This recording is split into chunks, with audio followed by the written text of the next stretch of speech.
Sebelum lanjut ke cerita, jangan lupa like dan subscribe supaya tidak ketinggalan kisah-kisah menarik lainnya. Selamat berjumpa lagi kawan-kawan, para pemburu kisah. Malam ini bertemu kembali kita dalam My Story Zone. Jangan lupa siapkan headset, siapkan kopi. Tapi kalau ke belakang jangan pernah pergi sendiri. Oke, nantikan cerita kami.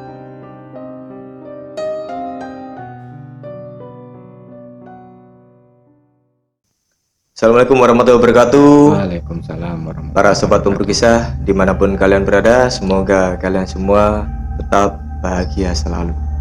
Malam hari ini kita telah kedatangan narasumber di Mystery Zone, namanya Cak Surya.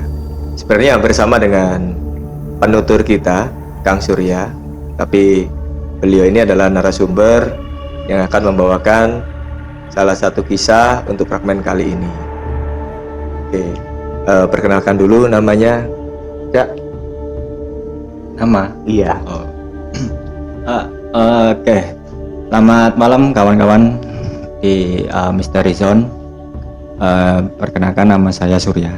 Oke, Dah, itu aja cukup ya? cukup. Cukup. Oke, Cak Surya ini sebenarnya banyak sekali beraktivitas outdoor, baik itu pendakian atau Outdoor activity. outdoor activity ya. Malam hari ini Kang Surya ini punya satu kisah sebenarnya yang akan dibagikan dengan kalian para sobat pemburu kisah. Kisahnya mengenai Pulau Sempu. Sebenarnya fragmen ini sudah pernah saya bawakan sebelumnya mengenai pengalaman saya di Pulau Sempu. Tapi Cak Surya ini mempunyai pengalaman di Pulau Sempu jauh sebelum saya dan Cak Surya sendiri ke Pulau Sempu di fragmen yang pernah kita bawakan kemarin. Oh, pernah ya? Iya, yang kemarin kita pernah membawakan itu, Cak. Oh, iya. Nah ini Cak Surya, Ya. gimana ceritanya ini? Ini Oke. kejadian kira-kira tahun berapa, Cak? Ini kejadian kira-kira antara 11 atau 15 tahun yang lalu.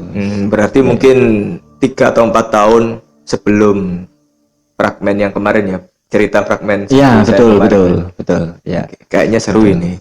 Monggo, Cak, dilanjut ceritanya seperti apa? Iya, kita waktu itu berempat, Pak Cek. Jadi 3 orang cowok termasuk saya, 1 orang cewek. Nah, dari 4 orang ini, itu hanya 1 orang setelah ditelisik-telisik, setelah diiniin, itu 1 orang yang benar-benar sangat peka sekali untuk indera perasanya atau indera keenamnya. Jadi waktu itu kita tiba di Desa Sendang Biru namanya ya, sebelum kita masuk ke Pulau Sempu. Siang hari kita jalan sambil ngobrol-ngobrol ya, biasalah sebelum berkegiatan kita berdoa dulu, terus perbekalan sudah siap apa belum. Setelah dirasa semua sudah siap, kita janjian dengan tukang perahu ya, yang punya perahu, kita pulang kapan, terus semuanya sudah dirasa cukup, kita udah melakukan perjalanan. Pulau Sempuh ke titik camping ground atau biasa kita sebut itu Segara Anaan. Itu adalah sebuah danau air asin yang dimana itu ada beberapa celah di sana sebelumnya. Sebetulnya selain karang bolong kalau istilahnya kita nyebut ya, kalau teman-teman yang pernah ke Pulau Sempu itu ada namanya karang bolong. Akan tetapi di dasar danau itu sendiri itu ada celah juga, dan nggak tahu kedalamannya berapa, karena memang kalau beberapa kali saya ke sana itu memang air itu keluar masuk itu dari celah tersebut. kita jalan, yang 2 orang di depan, 2 orang kawan saya itu jalan duluan, leader lah, Dari Teluk Semut. dari Teluk Semut, yang kebetulan waktu itu kondisi habis hujan. Sebetulnya kalau Sempu sendiri antara hujan nggak hujan itu sama aja, Kondisinya sama. becek Dan licin. becek dan licin, betul. Kalaupun kita nggak apa istilahnya peralatan kita hanya pakai sandal atau nyeker, waduh lebih parah itu. Bisa-bisa kaki terluka apa segala macam, akhirnya kita nggak bisa menikmati perjalanan gitu kan. Nah, lebih baik pakai sepatu itu tadi. Perjalanan kita mulai setelah berdoa ya 10 atau 15 menit kita melangkahkan kaki ya. Tiba-tiba si cewek ini ya adik kelas saya itu berbisik, "Mas, ya ada orang duduk, orang tua." "Hah? Di mana?" "Itu di depan." Dia berbisik seperti itu, Mas. Kemudian, udahlah, nggak usah diiniin, saya bilang gitu, nggak usah dihiraukan, yang lain lo nggak ngelihat, ayo jalan aja, saya bilang kayak gitu. Kawan-kawan yang di depan udah cukup jauh sepertinya. Nah, saya teriakin, mereka nggak ada yang denger gitu loh. Terus kita jalan, terus nggak lama kemudian ada lagi, dia bilang ke saya, "Mas, ada wanita Mas di sana Mas." "Di mana?" "Itu di atas pohon." Batin saya, Mas, waduh kok ya pas tepak jalan dengan orang yang kayak gini gitu loh, di tengah hutan, Mas. Dia ada yang ngomong yang horor kayak gitu, aduh wis kemana-mana wis pikiran wis. Lalu wis nggak seberapa saya hiraukan, karena ya kalaupun saya mengikuti alurnya dia, secara otomatis saya juga akan kehilangan konsentrasi pertama kan. Kemudian rasa takut itu akhirnya pikiran itu jalan kemana-mana. Wis sebisa mungkin saya mengkondisikan saya itu bisa fokus agar bisa nyusul teman-teman. Kalaupun ada trouble, ini cewek bahaya, bisa lari kemana-mana, saya nggak bisa nggak bisa menghandle gitu loh. Di samping itu saya juga bawa barang juga cukup berat, bawa karier gitu. Terus untungnya beberapa menit kemudian sudah sampai di lokasi, dan itu pun masih terang. Waktu itu mungkin jam 3 atau jam 4-an lah. Kita mendirikan tenda, terus mungkin yang lain biasa di sana kan mancing loh, Mas. Mancing, pasang kailnya, lempar, terus yang lain bikin tenda sama masak-masak, masak air atau apa gitu kan. Tapi waktu itu Pulau Sempu masih sepi ya? Oh ya, saya lupa. Untuk kondisinya waktu itu kebetulan kita hanya berempat yang Jadi, ada. Nggak ada pengunjung lain kebetulan ya. Dan juga waktu itu adalah bukan weekend gitu loh. Apa istilahnya hari kerja. Waktu itu ya kita ya libur lah, anak-anak sekolah lagi libur, waktu itu masih sekolah. Terus kita ke sana sembari kawan-kawan itu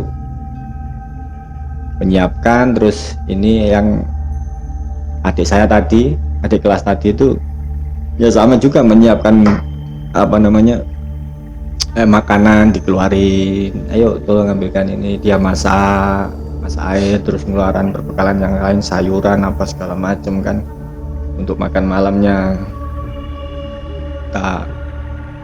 Hari menjelang gelap, semuanya berhenti aktivitas di luar. Tadi aktivitas di tenda ceritanya. Aktivitas di tenda ya kita biasalah orang ngecamp kan, ya bakar api kecil, nyalakan api kompor untuk masak air untuk kopi gitu kan ya. Kemudian hari sudah larut, saya nggak bisa menjamin mata. ya nongkrong aja di luar, cuaca cerah kebetulan kan. Wih, lihat, wah asik nih, terangnya terang bintang, bulan gitu kan. Terus singkat cerita, 2 orang kawan saya ini tidur relap, mungkin dia kecapean sore hari dan jalan tadi kan. Tapi saya kebetulan nggak bisa tidur sama sekali waktu itu. Saya lihat jam, waktu itu antara pukul 9 sampai pukul 10, saya lupa. Si cewek tadi, adik kelas tadi itu kebangun. Saya tanya, mau kemana? Enggak, nggak bisa tidur aja gitu. Walah, ya wes duduk sini sama aku ini. Ngobrol ngalor ngidul kan, aktivitas sekolah, aktivitas kampus. Terus dia nyeletuk tiba-tiba, Mas, ada orang terbang Mas. Terbang gimana? Itu Mas, di atas Mas. Saya masih nggak ngeh gitu loh Mas. Maksudnya itu apa, orang malam-malam nggak ada orang terbang? Terus dia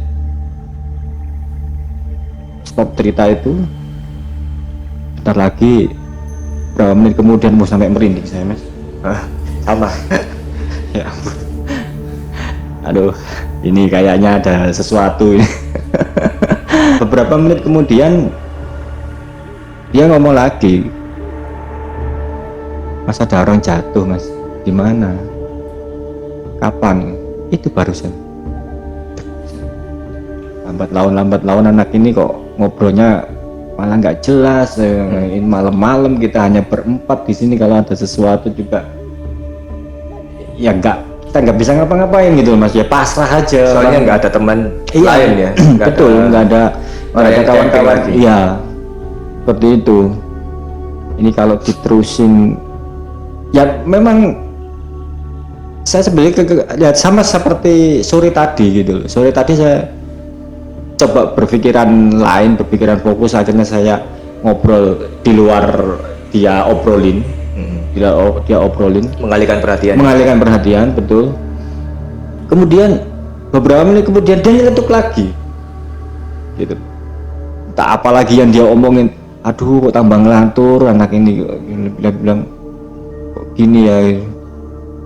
Ya saya pikir semua tempat itu ada, memang ada, tapi kok pas kebetulan kawan saya ini atau adik kelas ini itu memiliki kepekaan yang sedemikiannya gitu loh. Jadi nggak habis pikir aja, capek. Saya bilang, wis ketimbang berlarut-larut, udahlah ayo tidur aja. Saya bilang kayak gitu. Tidur pun demikian Mas, sambil sambil saya membayangkan, kalau ada orang beneran jatuh atau ini nanti, kalau itu orang beneran, kita yang disalahkan atau kita yang merasa bersalah nantinya kan gitu. Itu orang yang jatuh itu cewek apa cowok? Ya. Itu yang saya nggak Mas, nggak saya tanyakan. Karena apa? Pikiran saya, kalaupun kita ajak bicara terus dengan kondisi yang kita hanya berempat, nanti jika terjadi sesuatu hal, saya yakin dari 3 orang cowok pun ini nggak akan bisa handle gitu loh. Betul. Iya, kalau dia pas stay begitu aja, kalaupun dia lari atau terbang, ini di hutan ya, nggak ada satu orang pun, gimana? Jadi ya saya memikirkan itu aja, memikirkan bahwasanya kalaupun ada orang beneran jatuh itu gimana? Akhirnya tidur. Kita tidur semua kan. Dari keesokan harinya kita bangun, ya ada yang cuci muka atau mandi kecil gitu kan. Selamanya nggak ada orang Mas. Jadi ya kita buat Pulau Sempu atau Segoro Anaan itu kita kuasai. Bukan kuasai, ibaratnya gitu. Ini rumah kita sendiri. Fasilitas semuanya kita miliki gitu kan. Mau ngapain aja bebas kan. Zaman itu Mas. Tapi kalaupun diingat-ingat, waduh, horor sekali Mas. Karena memang ya beberapa kasus kayak saya sebelumnya mungkin saya sempat konservasi juga di sana kan, latihan konservasi di Pulau Sempu. Itu penduduk asli sana itu pun pernah hilang seminggu, itu pernah. Padahal penduduk asli sana yang di mana notabene itu Sudah kenal daerah. iya betul, itu masih hilang di sana. Dan setelah aktivitas pagi semuanya udah ini kan dirasa cukup, kita kumpul masak sarapan gitu kan.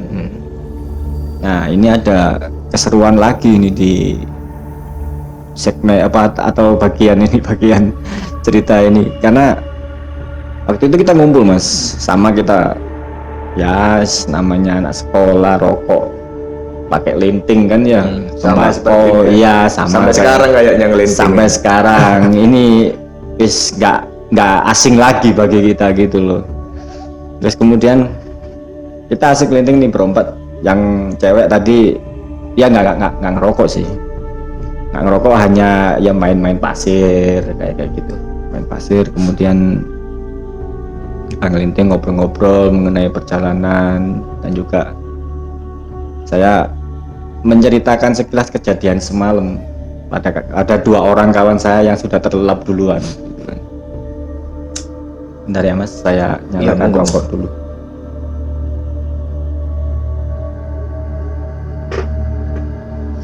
Kemudian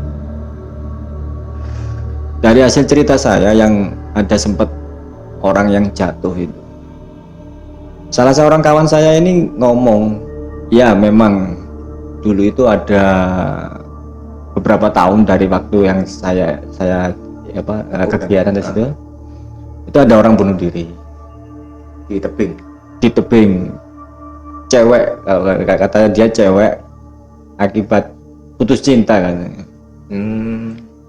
Itu di tebing yang sama ya Mas? Di tebing yang sama, ditunjuk sama dia.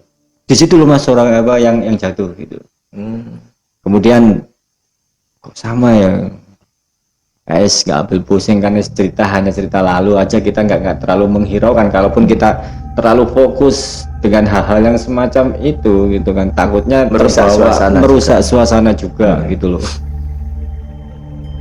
Sambil merokok atau sambil ngelinting tadi, dari 4 orang ini bingung, salah seorang bingung mencari gunting untuk meratakan tembakau lah. Biasanya kalau orang ngerokok atau ngelinting ini kan ada tembakau yang keluar dari kertasnya kan ya. Nah ini bingung, ini gunting kemana ya, kok nggak ada ya? Padahal tadinya di situ. Padahal di depan semua Mas, peralatan untuk ini Linting. tuh, iya bentuk ngelinting di depan semua. Kemana? Dicari di pasir yang mungkin berapa sih kedalamannya, kalaupun terpendam gitu kan ya, itu nggak ada. Terus asing adik saya ini tadi, adik kelas ini tadi itu bilang, tadi diambil orang Mas. Orang mana? Yang 2 orang tadi juga heran, saya sudah batin gitu loh. Waduh ini dia lihat lagi kayaknya. Dan ternyata memang benar Mas. Ternyata memang benar. Dia bersikeras terus atau mempertahankan argumennya bahwasanya gunting tadi itu diambil oleh sosok lain gitu loh, dari 4 orang kita. Alah, terus kita nggak terlalu menghiraukan, kalaupun gunting bisa kita rapikan lah dengan tangan kan untuk rokoknya. Terus kemudian kita lanjutkan kegiatan kita, mancing dan lain sebagainya. Saya tetap mendampingi itu adik kelas karena takutnya jika terjadi sesuatu itu nggak ada yang teriak gitu loh. Walaupun saya sendiri tuh nggak bisa menghandle karena orangnya tinggi besar. Walaupun cewek itu mungkin bisa dibilang bongsor terlalu ya tinggi, badannya pun juga cukup besar gitu loh. Lalu sore harinya, singkat cerita sore harinya, si adik kelas ini tadi itu bilang, nah Mas, ketemu kan guntingnya? Loh, ketemu di mana? Di tebing-tebing situ Mas. Padahal kalau sampean tahu Mas, kalau sampean tahu itu jarak antara dia menemukan gunting dengan posisi kita untuk ngelinting rokok tadi itu ada kalau 100 atau 200 meter. Itu tebing terjal.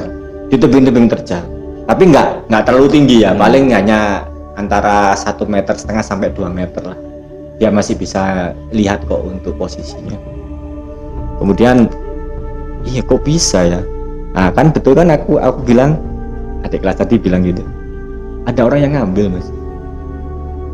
Dari 3 orang cowok ini tadi mulai, waduh ini berarti nggak bisa diterusin gitu loh. Maksudnya nggak bisa berlama-lama kalau anak ini atau adik kelas ini berlama-lama di sini, takutnya Terpengaruh atau terbawa ya. terbawa. Bisa jadi kita kan nggak ada yang tahu Mas, nggak ada yang tahu ya. Kalaupun orang yang istilahnya kasat mata atau orang real dia dibawa ataupun kemana, kita kan bisa melihat atau melarang gitu, janganlah gitu kan. Ini nggak bisa kita lihat ya Mas. Betul Nggak bisa kita lihat. Kemudian teman saya mutusin, udahlah kita pulanglah, nggak usah besok hari ini kita packing aja deh.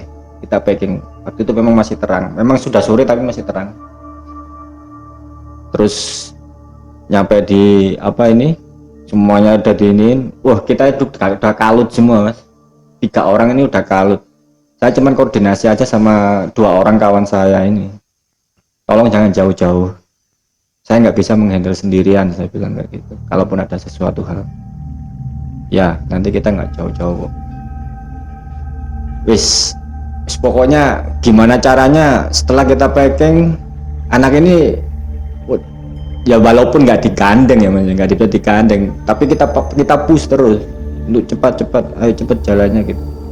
Karena apa ya, seperti hari sebelumnya itu ya itu tadi dia sudah melihat hal yang seperti itu sepanjang jalan. Terus iya di sepanjang jalan itu sudah saya omongin tadi ada paginya tadi kan, bahwasanya dia melihat ini dengan perjalanan kayak gini gitu. Terus ya udahlah, ayo kita pulang aja gitu. Kita pulang Mas. Pulang ya, untungnya selama perjalanan pulang itu kita nggak ada terjadi sesuatu hal yang memang dia ini lagi dia ngomong lagi bahwasanya Mas orangnya masih ada Mas. Yang lain nggak jauh, cuman denger juga gitu loh.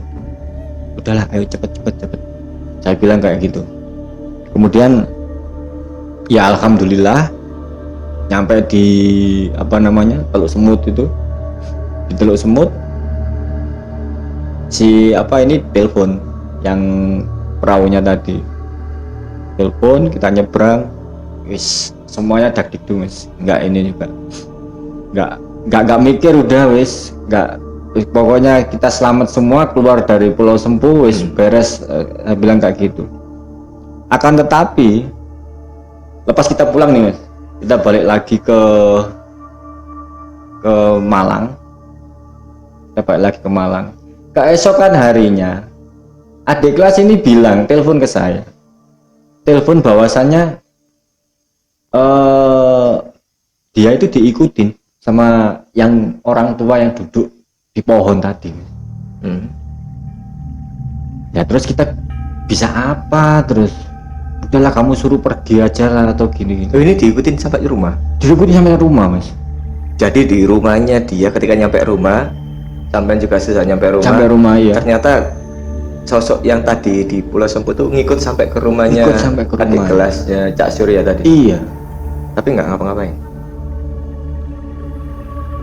Pemaparan dia bilang mau dijadikan istri lah, apalah gitu.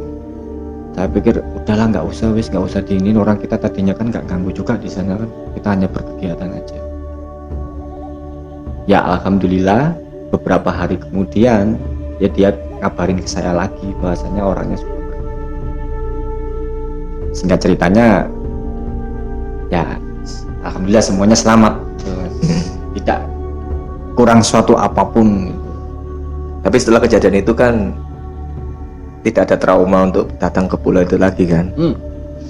Yang namanya hobi Mas, itu nggak bisa dilarang mas, nggak ada yang ngelarang. Kalaupun trauma nggak usahlah berlama-lama gitu. Betul. Dan kebetulan juga kan pada saat beberapa tahun setelah itu kan kita sempat pergi ke betul. pulau itu kan. Betul. Tapi Cak Surya sendiri tidak pernah menceritakan ini kepada saya dan beberapa rombongan kemarin.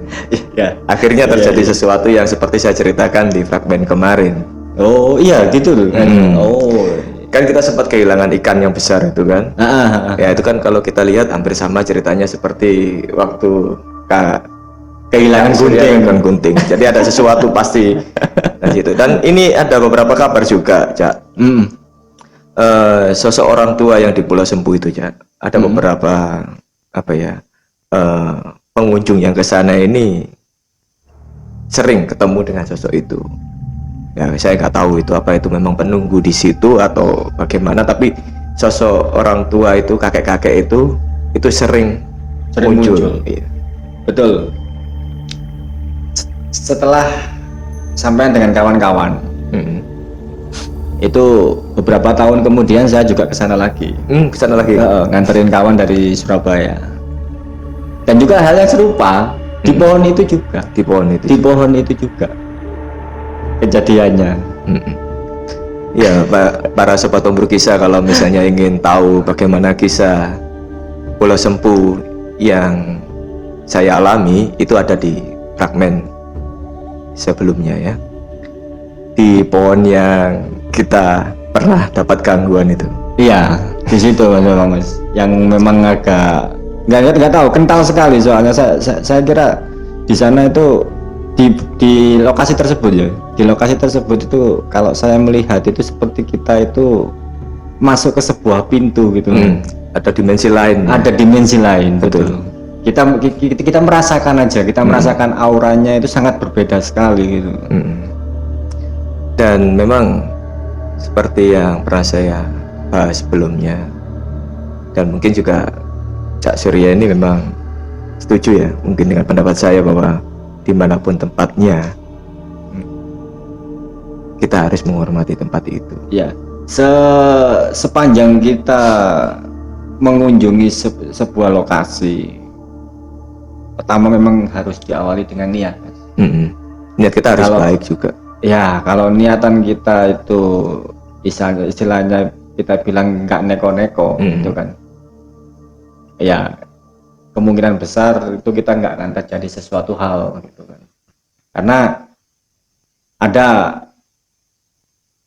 di masa saya sekolah dulu itu ada yang mempunyai niatan sebetulnya nggak terlalu jelek ya, hanya mengambil batu gitu loh. Hanya mengambil batu, itu pun sampai dia itu hilang lebih dari 30 hari. Lokasinya di Gunung Argopuro. Wah, itu nanti mungkin bisa diceritakan di fragmen lain ini. Oh enggak yang selanjutnya ini mungkin. Jadi gini, untuk yang Argopuro itu kebetulan saya tidak tidak berada di lokasi. Oh, tidak berada. Tetapi waktu itu kan yang melakukan pendakian tersebut itu rekan sekampus kebetulan. Terus kemudian dia hilang, kita sempat mengadakan pencarian orang atau ngesar, search and rescue. Saya di sana sebagai badan komunikasi. Jadi di komunikasi itu saya mencatat semua berita yang masuk dan berita yang keluar, dan kronologinya seperti itu gitu loh. Jadi setelah dia itu kejadiannya setelah mengambil batu tersebut, insiden itulah yang akhirnya ada istilahnya didatengin harimau, terus didatengin sosok atau apalah gitu. Ini menarik sekali. Ya tapi kan saya kan bukan pelaku, nanti dikiranya saya kaleng-kaleng lagi. Tapi nggak apa-apa kan, walaupun bukan pelaku, tapi Cak Surya sendiri kan tahu persis bagaimana runtutan kejadian di situ karena ikut ngesar kan pada saat itu. Ikut ngesar, tapi saya nggak terjun langsung ke lapangan. Kebetulan saya hanya di base camp waktu itu, di base camp, kemudian hanya mencatat berita yang masuk aja dari kawan-kawan. Seperti itu. Oke, terima kasih Cak Surya Ya. atas waktunya dan ceritanya sangat seru sekali. Sama-sama Pak Jack. Next time mungkin kita bisa lebih banyak sharing-sharing kisah-kisahnya Siap, Cak siap. Surya ini. Siap, monggo. Oke, Sobat Pemburu Kisah, terima kasih telah mendengarkan fragmen kali ini. Dan jangan lupa untuk like, subscribe, serta tinggalkan komentar di bawah. Betul. Oke, sampai ketemu di fragmen selanjutnya. Sampai Assalamualaikum warahmatullahi wabarakatuh. Waalaikumsalam Bye-bye. warahmatullahi wabarakatuh.